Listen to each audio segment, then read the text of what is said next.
Pour ce casque de protection de vélo, j'ai choisi de créer un support pour ma GoPro. On voit ici que sur ce casque, il est quasiment impossible de fixer une fixation GoPro d'origine qui est fournie avec la caméra. Donc on est forcément obligé de créer un support personnalisé. Ce que j'ai fait dans un premier temps, c'est que j'ai importé le fichier STL du casque que j'ai tenté d'aligner au plus proche du centre au plus proche de l'origine de ma modélisation Fusion. C'est pas une obligation, mais on peut s'y attacher dès le début. Ça facilitera un petit peu les actions futures. Et j'ai travaillé d'abord sur le maillage.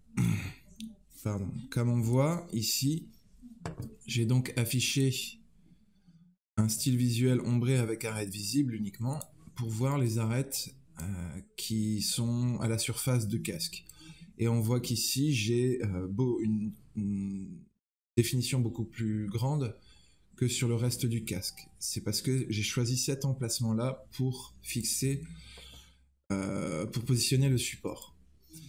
Dans un premier temps, j'ai donc travaillé sur le maillage et j'ai d'abord remaillé toute cette partie-là. Tout le tour d'ailleurs, voilà. Et aussi même en dessous. Et en fait, je suis passé par la fonction de remaillage. Ça me permet d'augmenter la définition et le nombre de polygones pour avoir des sélections plus fines. Une fois le remaillage terminé, j'ai utilisé la fonction effacer et remplir afin d'opérer des lissages. Pour avoir des esquisses de coupe de maillage les plus fines possibles, je me suis attaché à à effacer et remplir les différentes zones. Par exemple ici,